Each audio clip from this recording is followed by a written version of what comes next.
Possible de s'acheter une maison en 2025 avec un salaire moyen et individuel?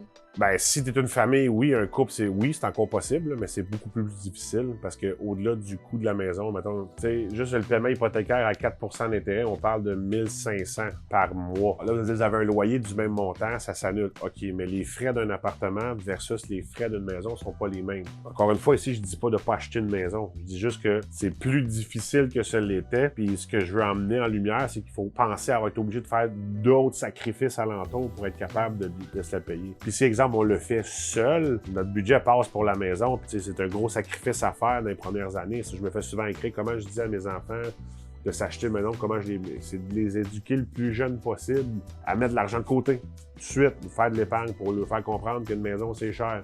Alors, regardez votre budget, dans le fond. Si votre maison, à vous coûte 15-35 % de votre budget, peut-être plus rendu autour de 50, là, peut-être un peu plus, 50 % de sa paye nette, parce que le gouvernement s'occupe du reste, là, mais mettons, on voit que l'argent net, ben, il va faire habituer 50 % c'est pour ton logement. Puis en même temps, qu'est-ce que ça va faire? Ça va ramasser son argent pour sa mise de fonds. Mais il faut le faire d'avance. C'est pas demain matin, ah, je veux m'acheter une maison, let's go, je le fais, puis les parents, ils vont être obligés d'aider, c'est sûr et certain, avec le prix des maisons, mais là, je vais partir sur un autre vrille. Moi, dans ma tête, c'est pas soutenable, le prix des maisons qui continue d'augmenter tout le temps à ce rythme-là. Ça pourra pas. Ça marchera pas.